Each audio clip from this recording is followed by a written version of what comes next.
who was awarded the Navy and Marine Corps Commendation Medal for his service during his COVID deployment in 2020. He's a lifelong learner. He's a brother of 6 siblings, a son, and above all, he's a kind and decent human being. Please help me give a warm welcome to Mayor Roger Reinert.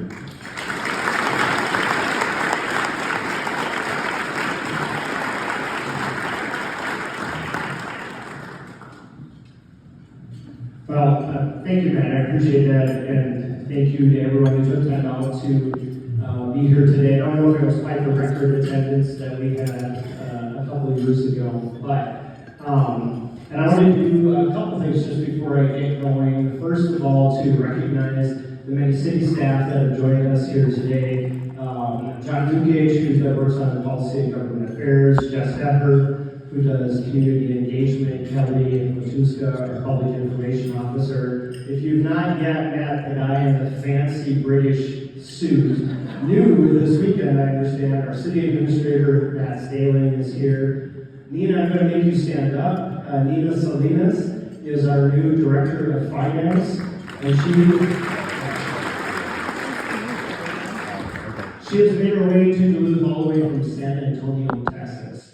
And has a great story about what that is. So please meet me. Kyle Deming from our planning department. And then folks, if you're not following Christian on Insta, Christian is, I don't know how you would describe, but he is literally boots on the ground, wandering some of our core neighborhoods, including Iowa Uphill, rediscovering some of Duluth's history and showing us things that you just don't see until you take the time to get out of the car and actually walk the streets of our neighborhoods. So good to see you here. I always enjoy running the Christian in the hallway. So, and maybe to echo a little bit of what Matt's comments were, the presentation I've got today is what my team would classically call Teacher Roger.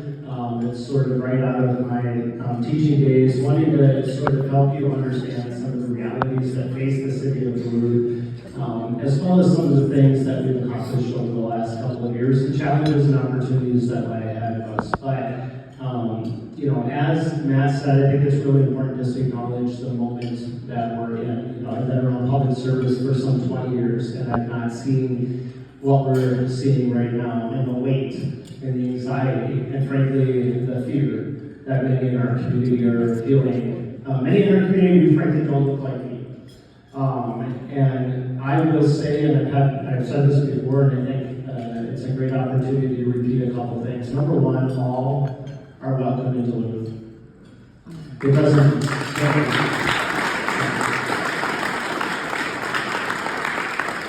doesn't matter your religious affiliation, your political affiliation, your ethnic, racial, cultural background, your sexual orientation. We are a community that thrives on diversity. Diversity makes us stronger. And frankly, friends, we're in Duluth, Minnesota. Diversity makes us more interesting. It's a true story. And secondly, City of Duluth employees, no matter what uniform they do or don't wear, are committed to core city services. They do public safety, they do streets, they do utilities, they make sure the streets are plowed. They do things like park programming, they do things like library services. They do not do immigration enforcement. And I want everyone in our community to feel safe to just reach out and work with any member of the City of Duluth team. And I'll just wrap up by saying, and I think this really walks into what I already prepared before the events of the last week. I think the most important thing local government can be doing right now is just delivering on those core basics, those things that every member of our community needs us to do, and to be the level of government that people feel is working right now. So, with that, I want to dive into, and again, this is the super Teacher Roger part. So, I'm going to throw some numbers up on the screen in these first couple slides. And what I'd like you to do, ideally you have, paper, pen, I'm old school, digital, whatever it is, maybe just mentally. Think a minute about, I'm going to give you a few seconds on each of them and think about what you think those numbers represent. And we'll start by talking about my view of what the core mission of the City of Duluth is, local government. really is framed by what are the things that if we don't do them, no one else will. And I sum that up by saying effective and efficient core city services. And the second part is important because affordability right now is the thing that is forefront on most people's minds. At a tax rate that our businesses and residents can both afford and sustain. Because property tax increases, of course, are cumulative. So to me, I sum that up as do the basics and do them really well. Okay, so here is your first math slide. Math is hard, but math also drives our city budget and drives our tax questions. So take a minute and decide what $7.5 billion and $5.5 million might be. I have the Jeopardy counter to do that because we're always uncomfortable with silence. So $7.5 million is about 7% of the general fund budget for this year, and that's the budget deficit that we had to address coming to this year. And thank you to the city council, to our staff, to Nina's staff who worked really hard on trying to resolve that without substantial reductions in city services or asking for a lot more on property tax study. Now, the second number, about 5% of our general fund is what's still facing us this year. So many of the things that we did in order to address this year's budget will not be able to be carried over. So we have very difficult conversations ahead of us. And Director Salinas, along with the Council of Finance Chair, which is Councilor Reinert, are going to start right away in January, having monthly finance committee meetings to help the council and the community understand the conversation that's ahead of us. All right, 5% and 1.5%.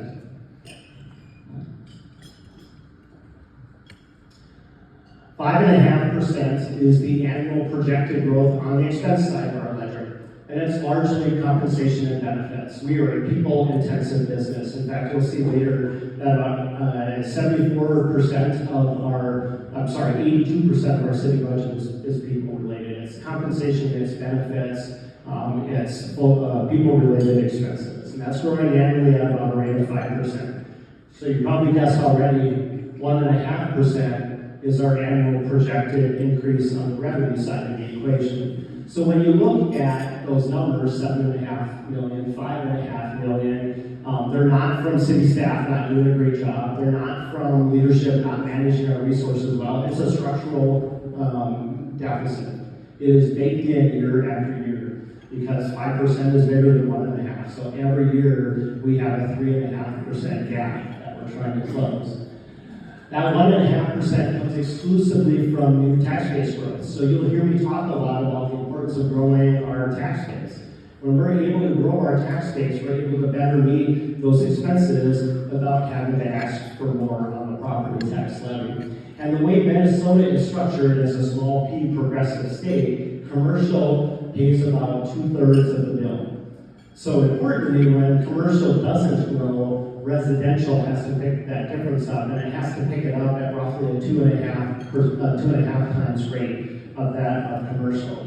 So growing our commercial tax base is one of the best ways that we can pay our bills without having to ask more from our residential property tax payers. Okay, these are some, I think, fun and interesting numbers. So 107, 88, and then I'll just walk you through the bottom one. So who knows what 107 is? Somebody out there is looking at that going, I know what that number is. Pat? 107 was Duluth's peak population in 1960. And then starting in about 1980, we functionally have not grown until the last couple of years. We'll talk about why that's become a good thing to become a challenge. So 88,000 is roughly Duluth's 2025 population. Now again, since 1980, that's remained relatively stable. It's begun to creep up again in the last couple of years. That represents a decrease since 1960 of about 19,000 people. The bottom number is our neighbors, right? In 1960, Hermantown doesn't exist. In 1960, the city of Rice Lake doesn't exist. In 1960, I wish Mayor Ward was here. Proctor was 3,000. Guess what? Proctor is about 3,000 today. So what's changed? We now have neighbors that are 10,000 and growing, that are 4,000 and growing, and Proctor is still at around 3,000 people. So when you look at that population in 1960 of Duluth with no neighbors and compare it to 2025 of Duluth and neighbors, we're essentially the same population. We've just distributed ourselves differently. So you hear me talk about regional a lot because many of the services that we do to the city of Duluth were begun in that 1960 era when we had no neighbors. And if we were to do them today, we would do them in partnership with the three communities that literally share a border with us. And collectively, those communities plus our near townships are about 135,000 people, or roughly 55% of St. Louis County's population. All right, here are the next two slides are some of my favorite statistics that no one knows, but we should because we interact with them every single day. So, 450 miles of streets within city limits that our city staff are responsible to maintain. Fix, repair, plow, try to keep clean and safe. Now, those are only 2-lane mile sections. As Jeff Wooklich, if you've not seen it, I do a mayor podcast. I love interviewing people. I did Jeff Wooklich, who runs our street maintenance and snow operations team. It'll drop sometime in the next week or so. As Jeff said, if you do not have a line down the middle of your street, it's probably a P2 2-lane street. Streets that have center lines indicated are usually our P1s. So 585, that's where we have more than 2 lanes. So you might have a mile of street that's 4 lanes wide. That's more expensive than the 2-lane mile section. These numbers is directly related to that streets conversation. $31,000 is how much it costs us to maintain 1 mile of street. That is filling potholes, as I like to say, the tissue paper treatment. That's when we go out and do crack sealing because of water, and steep slope, and pour subsurface rock and clay, all of which Duluth has in abundance, is the enemy of asphalt. Which is also a good argument for us thinking differently about our street infrastructure. But $31,000 a month just to maintain, basic maintenance. $600,000 is that mill and overlay cost. So when the city comes along and just kind of chews the top layer off of your street and puts new asphalt down, that's slightly north of $500,000 for 1 mile. $3.4 million, 1 mile of complete reconstruction. So if you're anywhere in the UMD area, that's what happened in St. Louis this year. Complete reconstruction. Digging all the way down, replacing everything underneath the street. $3.4 million for 1 mile. And again, we have over 400 miles that we're responsible to maintain of just 2-lane miles within the city of Duluth. So again, math is hard, math is challenging. This slide tells you about the other utilities.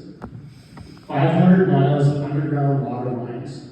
That 75 number is average age of the water lines underneath the ground in the city of Duluth. You may recall, if you live on the western side of town, we had a water line fail and take out 4 lanes of Grand Avenue. That water line, original 1896 galvanized pipe put down, never replaced. So, over 100-year-old water pipe that failed. 500 miles of underground sewer lines within the city of Duluth. And on average age, the average age of those are 60. I skipped over this. Half of our water lines are over 80 years old, and a third of our sewer lines are over 80 years old. We have aging infrastructure.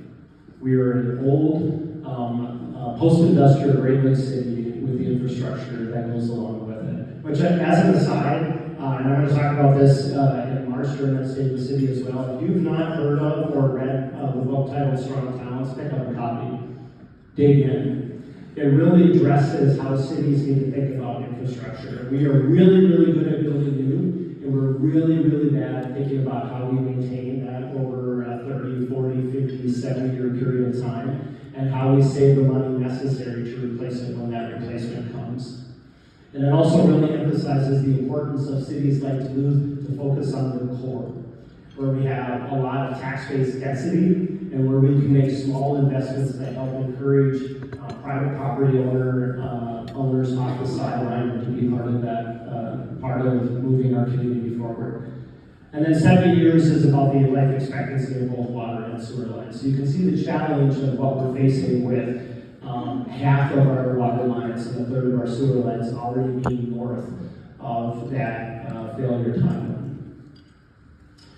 $170,000 is the average cost of a police officer, including salary and benefits and equipment and training. And $145,000 is the average cost of a firefighter, including salary and benefits, training, and equipment. And I think this might be the last math slide, but $85 million is the estimated cost to replace our downtown public library. Building that was built in 1980. It's an unhealthy building for those who work there, and an unhealthy building for those who serve. Big number to replace that building in place. Even bigger number, $126 million is the total estimated deferred maintenance on our park system within the city of Duluth. And of course, every year those numbers just get bigger. Substantially over the last couple of years with inflation, tariffs, all the things that go along with that. So, this actually is the last slide. So, who knows what $450,000 is in relation to all of this conversation? 1% of the property tax levy. So go back and think of some of those big numbers. They can't be solved by property taxes alone. There is no property tax increase big enough to address our aging infrastructure, to address replacement of critical city resources. So again, to me, it begs the question of what can we do in partnership. It also forces the city council, the administration, to think about what we want versus what we need. And we have to set those priorities and then run those priorities well. When we spread our resources too thin, everyone is unhappy. Staff is unhappy, the public is unhappy. We end up doing a less than average, I say C- job with some of those things. And that's dissatisfying both for our city employees as well as for the public. And I think it begs the question, and if we just go back in time, in that 1960, what did our regional landscape look like? Very different than what it looks today. A great example is, and I don't think our fire chief is here because he would hate me saying this, but our fire stations are based on how far horses can pull away. Because that's when they were set up. Fire service at the time our fire stations were established were largely horse-drawn fire apparatus. If you were to do it today, you would do it differently because we're not pulling fire apparatus with horses anymore. So it just requires us to say to ourselves, we can't keep doing what we've always done in the same way we've always done it. That doesn't mean we don't continue to prioritize those core city services, those things we do that nobody else does, but it does mean we look at how we deliver and how we invite others to be partners with us in that service delivery. Okay, so I want to walk through a couple things, and I'm going to come down because that, one, makes me feel like I'm back in the classroom, and two, helps me see what's on the slide. So we've had over the last 2 years 5 key priorities, and those are housing at all income levels, growing our commercial tax base, our streets and utilities, downtown Duluth, and affordable property taxes. There's a lot on each of these slides, but I do want to highlight just a couple things, because it's easy to lose track of what we've accomplished and instead focus on what we still have yet to do. Though that's important, our opportunities and challenges are significant. So housing at all income levels, we've added almost 800 housing units to the Duluth market just the last 2 years, largely at the affordable and ultra affordable end of the scale. Where we need to continue to focus is on the mid-market, especially for purchase, because we continue to see people moving to our community who have more resources than people who've been in our community for generations, which allows them to out-purchase those who are already here, moving the entire housing market up and to the right. It also forces us to really think about how can we add more inventory, especially more density. Things like condos and townhouses, higher density in our more core neighborhoods that help to build that tax base without requiring us to add lots more infrastructure. It does Duluth no good, and frankly, we can't. So Rochester just purchased or annexed 400 acres, punched out into a farm. We're building 300 new housing units. That's their approach. We can't do that. We have 3 neighbors in a lake that literally box us in geographically. And frankly, if we could, we wouldn't want to. The expense of the infrastructure to do that will never be paid back by those homes. So, we have, I'm not going to name it, but we have a neighborhood up in the Heights who just got all new streets this year. You're welcome. You will never pay that back. Even though they're higher end homes, they're spread out. They're not at a density rate that actually pays the city back for that infrastructure investment. So increasingly, we need to think about where those wins are in our more core neighborhoods where we can add more density, more ownership. A big step forward last year was thinking differently about the former Lester Park Golf Course. And that process will occur over the next year, but we have to think about housing being a part of that solution, along with outdoor activities, along with green space. We have to find ways to say yes to more opportunities. Again, we're a geographically bound city, both for residential and commercial opportunities. We have to look at what we already have within the city of Duluth borders. Or come back to math is hard. We're not going to be able to pay our bills, and there's no tax increase large enough to do it. We are growing again in terms of population, and many in this audience are in the business community. I've now had a chance to visit with every one of our manufacturers. In fact, I'm starting second visits on Thursday. What they will tell you is they are poised for growth. They can't grow because they can't hire. Sofidel, $300 million investment, hiring 200 new employees. They offered, recently made 22 employment offers and landed 2 people. What did they hear? I can't find a place to live. I can't find a place to live that I can afford. So, where are our opportunities to go back to post-World War II and build housing at scale? Downtown, converting excess commercial space to residential, bringing more activity, more ownership, more presence. The former Lester Park Golf Course and the former Central High School site. All 3 of those present opportunities for housing at scale. Growing our commercial tax base, again, this is how we pay the bills from the city standpoint, without literally taxing people out of their homes. And I think it's important to recognize that in Duluth we have an older than and less wealthy than population than the state average. Lots of folks that are on fixed incomes, whether that's from disability, military, or just being senior citizens. So where we have great opportunities, manufacturing sector growth. Duluth is well poised. We have a history of making things. Our western neighborhoods are damn proud of a history of making things, and they're making things again. Sofidel is such a great story because what Sofidel represents is a paper plant that was on death's doorstep multiple times over decades. It now has life for decades to come because it is making finished consumer products that can't be digitized. One of my favorite stories is when the owners came to talk about what they were going to do. We were sitting at a table, and as you may know, they're Italian, English not their first language, and the 2 brothers start to talk to each other in Italian, not my language, and I'm thinking, rude, and then they slide their phone over, and it's an ad they run in Europe. So it's all, the ad is all in Italian with English subtitles. It's out on YouTube. I encourage you to look it up because I think it's hilarious. And it's a couple. And one member of the couple was saying, hey, don't forget to pick the kids up after school, make a note. And the other is like, text me. And then it's like, hey, on your way home, stop and pick these items up that we need. Write that down. Hey, send me an email. And then you see one member in the bathroom, and they're out of toilet paper. And under the door comes a picture of toilet paper. Some things can be digitized, and we're now making those things. Not only are we making those things, if you drive west and go up the hill and you see a 13-story warehouse, We will be shipping them throughout the entire upper Midwest and New England, from Duluth, Minnesota, because of rail, because of shipping, Kevin, because of the freeway, and because of the airport. We're the only community in Minnesota that has all those transportation connections, and our manufacturing sector is poised to take advantage of that. The other opportunities we have are geography and climate. We don't have earthquakes, we don't have tornadoes, we don't have hurricanes, we don't have tidal waves. We have a geography that is predictable for folks.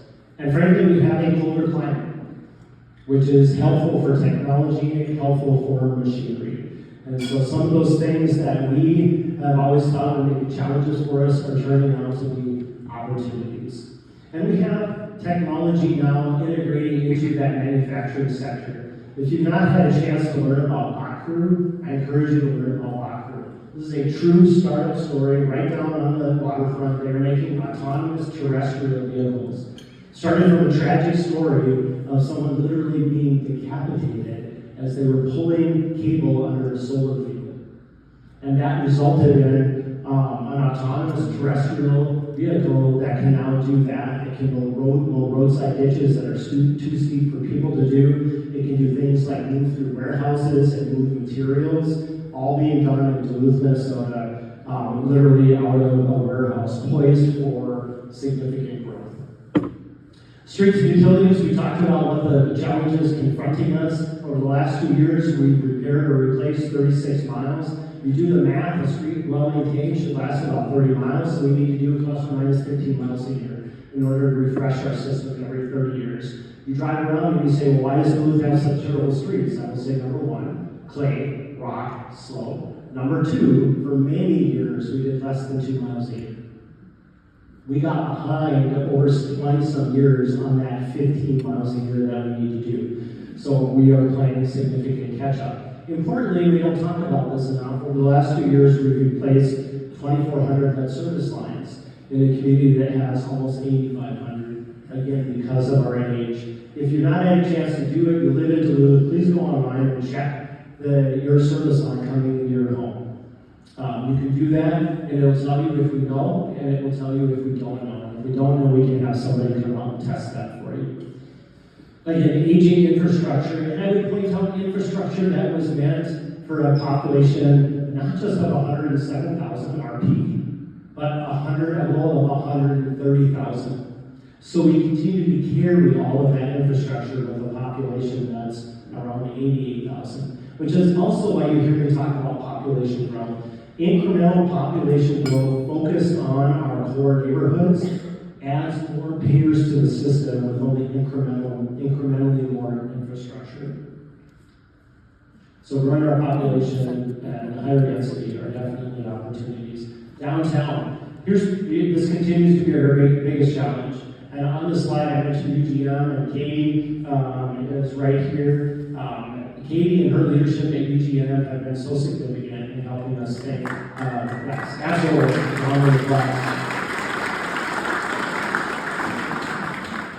So we've taken significant steps. After many, many years, the cozy is now down and gone. And our challenge is what has to come there next on First Street. The Shoppers Ramp is almost complete. One of the most complicated deconstructions in the history of Duluth. A parking ramp that was built into the building next to it. It was built over its own property boundaries. And to save the Pineapple Building, which is a historic building, literally it had to be taken down piece by piece, hand work largely in order to deconstruct the Shoppers Ramp.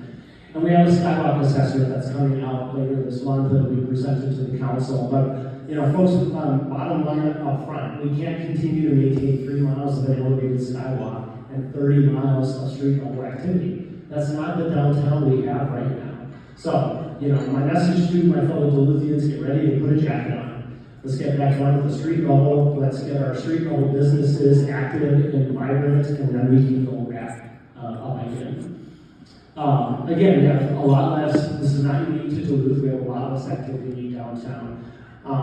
Now, many of us think about COVID and the pandemic. I would also share with you, we don't move paper around anymore.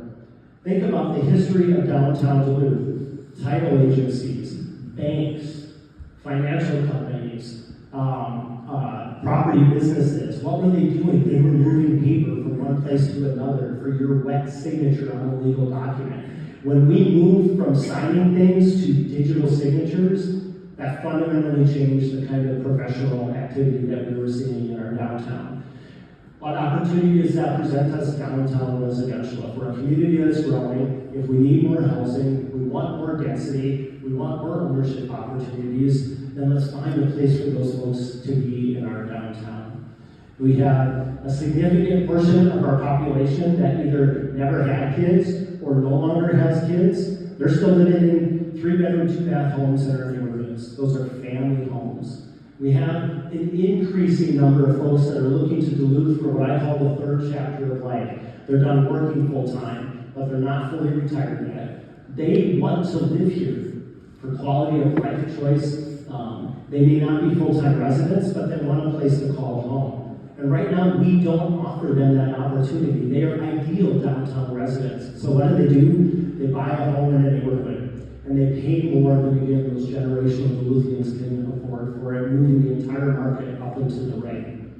Our first street corridor, again, with help from Katie and our other service providers, that better coordination of services and moving those services closer to where the government service center is and the County Health and Human Service building allows us to think about redevelopment on that first street corridor. And then finally, affordable property taxes. And this isn't just a talking point. We continue to see affordability being the number one issue facing most families in Duluth, in Minnesota, frankly, in the country. The one part that the city of Duluth can do is focus on our portion of the property tax levy. And after a decade of almost 9%, or roughly 9% year-over-year increases, I'm proud that 2 years ago we held the property levy flat for the first time. We captured that new growth of about 1.5% but didn't add to it. This year we proposed an inflation-only 2.7% levy. We have to be real about the fact that the city has those same expenses that everyone else does. Growth in wages, growth in material costs. Those are all real city things as well. And I felt like it was legitimate for me to talk to the community about that. The council decided to do a little bit more than that, so it ended up being 3.4%, with again, about 1.5% of new growth. But that's the dynamic we can expect moving forward. Again, that 5% versus 1.5% is a reality that we have to confront. Something very concerning to me, and we have the legislative session coming up, kicking off in 6 weeks, maybe less than that. LGA, local government aid. So if you're a professional sports fan, this is revenue sharing. The state of Minnesota, small p progressive, has long believed that communities who have excess wealth will contribute that to communities that have less than. And in our case, again, older population, less wealthy population, and a regional center. We provide many services for an entire region that only one tax base pays for. And that's what LGA from the state level is meant to help with. What concerns me from the city standpoint is it's almost a third of our revenue. It is our largest source of revenue. And it is the most political part of the city's revenue base. You know, I was a city councilor when then Governor Pawlenty 2 years in a row, councilors, after the city had set the budget, set the levy, took away LGA. And in those years, we had no choice but to lay people off, because that's what the city does. We're a people-intensive business. 20 years later, we've still not recovered from the loss of some of that staffing. So finding ways for us to be more financially stable, which comes back to that commercial tax-based growth. And then the opportunities to partner with our neighbors. You know, I talked about that a little bit earlier. When you look at what the reality was in 1960 versus what it is in 2025, I spent a lot of time working on relationships with the 3 neighboring mayors from Proctor and Hermantown and Rice Lake, because together we can do some things. We can do more than we can individually. And collectively, I think we can provide better services to our constituents for little or even less money than we're collecting individually. And the reality is our people move back and forth between those communities all the time. So I I think those are our opportunities. So 2026 and beyond, just want to point out again where the city of Duluth has fallen over the last few years in comparison to other regional centers, Minneapolis and St. Paul and St. Louis County. We continue to be really focused on the part of the property tax that we can control. Knowing that when we ask a lot more from residential, we have a taxpayer base that isn't always able to afford that. And then it's always a good opportunity to remind folks that the city of Duluth does not collect every property tax dollar. Based on the emails I get and telephone calls I get, when the budget is the top of the news cycle, I know we've got some of our journalist friends here today, people think we do. We collect roughly 27%, with 2% being dedicated just to the park system. Unfortunately, when that levy was brought on, it was not inflation adjustment, so that 2% now has become quite flat over time, which is why you see that continuing to grow in deficit in our park system in terms of deferred maintenance. And these slides are really busy, but I would just share with you a couple of things. Number one, I mentioned this before, 83% of what we do is people. We are revenue, we are benefits, we are retiree health care, things related to people that are employed by the city of Duluth. And I think sometimes this gets lost. The city of Duluth is the 10th largest employer in the city of Duluth at almost 920 employees. We are a large organization. So my deep appreciation to my leadership team. Folks think that as mayor, you're daily making all of the operational decisions at the city. Absolutely not. That is what a city administrator and a team of directors is for. We're really fortunate to have amazing folks who choose to work for the city of Duluth. And then on the revenue side, our revenue largely comes from three sources. One of those I mentioned, local government aid, one that's completely out of our control. It's a decision made in St. Paul every 2 years. And when the St. Paul budget gets tight, LGA becomes really attractive. In large part because many parts of Minnesota don't receive it. The new power base in Minnesota is not greater Minnesota. It's not even an alignment of the regional centers of Minneapolis and St. Paul. It's the suburbs. That's where the population growth is. Every time there's a census and redistricting, the legislature shifts its seats. That's where they go. Guess who does not get LGA? The suburbs. So it is a continual fight. And these days, a philosophical one of do we want every part of Minnesota to have some basic level of service? Public safety, streets and utilities, those sorts of things. And if the answer is yes, then LGA is a good answer. Increasingly, I'm worried that the legislature will decide the answer is no, and then Duluth will have a significant financial challenge. But our other source of revenue, property tax, is next, and then our 1% general sales tax. And that 1% general sales tax right now is the best tool we have to try and collect revenue from folks that spend their day in the city, but don't live here, therefore aren't paying for any of the services that they're using, whether it's having a medical emergency, whether it's needing to call the police department, whether it's using the park system, using the library system. If you're not a Duluth taxpayer, you're not paying for those things directly, the best proxy is that 1%. So what are some of our challenges and opportunities as we look at 2026? Again, I said this, we can't just continue to do what we've always done. We must, as the city, think differently about our core city services, especially about delivery. Are there different models that allow us to achieve the same level of delivery, but structured in a different way so it's more affordable? Setting our priorities, thinking as a region. Many in this room, I won't make you raise your hand, but I know you don't live in the city, but you care about what happens in the city. And you use services the city of Duluth provides.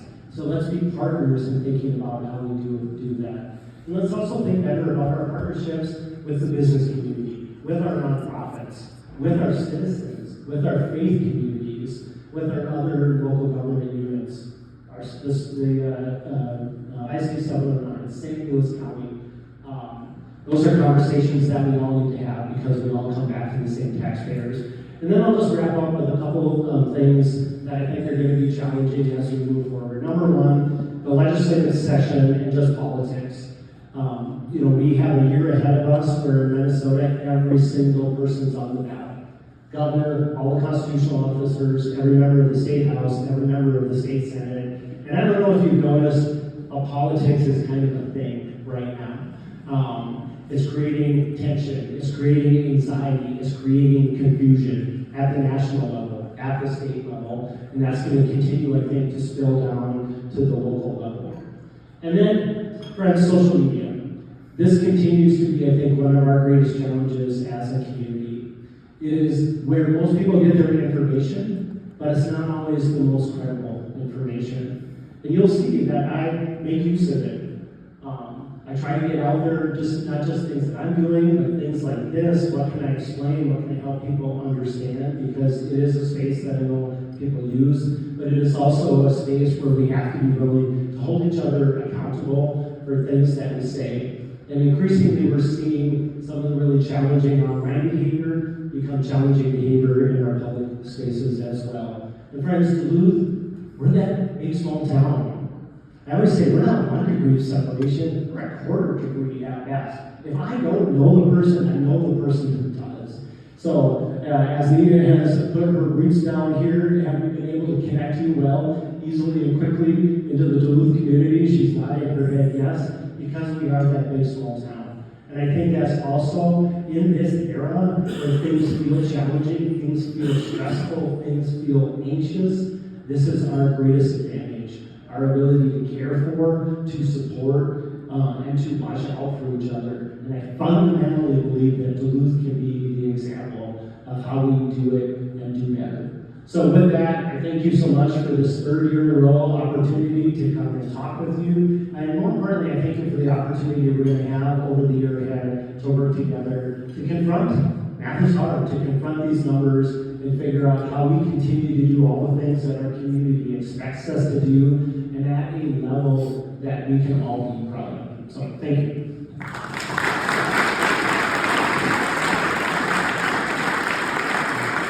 So we have time for 2 quick questions for our mayor while we have them. Jessica. I more of a comment. You say math is hard. I say math is depressing.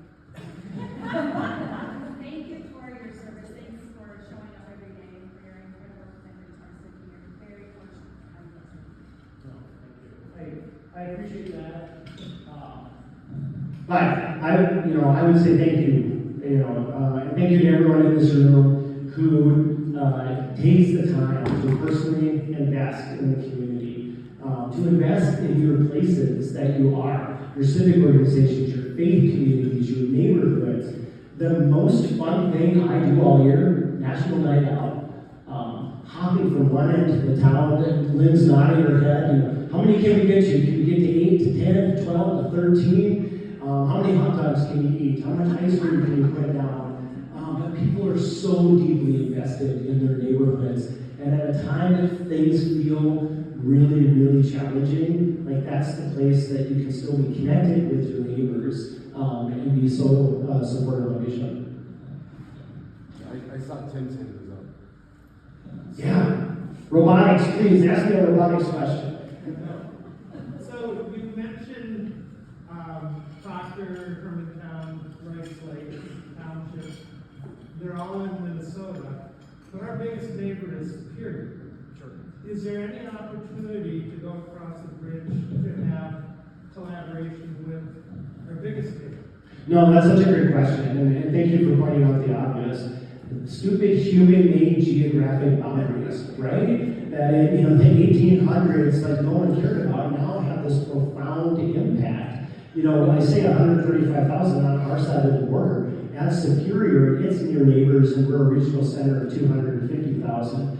So yes and no. Mayor Payne and I have a great working relationship. We talk all the time about shared opportunities around economic development. When Superior has a win, I call them up and say congratulations. It's been great to see Superior become a hotbed of small business and entrepreneurship, especially. On our side, we're much more on the manufacturer. You're sitting next to Kevin, who gets to represent both communities and one port. The other side of it is challenging. The geographic boundaries do matter. And despite the fact that on a daily basis, you know, at a 3-to-1 ratio, Superior Rights come to Duluth versus Duluthians going over there, we have a cross-border economy. We have a cross-border set of working population. But at the end of the day, we have 2 states, we have 2 cities. That imaginary line that runs down the middle of the St. Louis River estuary does end up making a real difference. So communication, I think, is the most important thing that Mayor Payne and I do right now. But that practical opportunities are just a little less so because of the 2 states. So, again, thank you everyone. I'll be around for a little bit, but I appreciate the opportunity to get a chance to share with you. And again, I'm just going to say, I appreciate the opportunity of everyone in this room. These are the folks that show up, and you want to be doers, and you want to be helpers. And I know it because you always say to me, how can I help? And at 2 years in, I'm figuring out better answers to that question, so keep asking. Thank you. Thank you, Ryan. We appreciate you sharing your perspective, and I recognize conversations like this matter. We're proud to provide a space like this where community can hear directly from those who are serving it. And I think that's whether you are a small business owner like Lynette Steen or Elsie Storm, whether you're an investment professional like Rob Bubalo or Kristen Montgomery. She's still there, yeah, right in front. Whether you're in the higher education sector. Lynn Williams is here, Dr. Linda Kingston was here, Sue Bosell is here. Whether you are a servant leader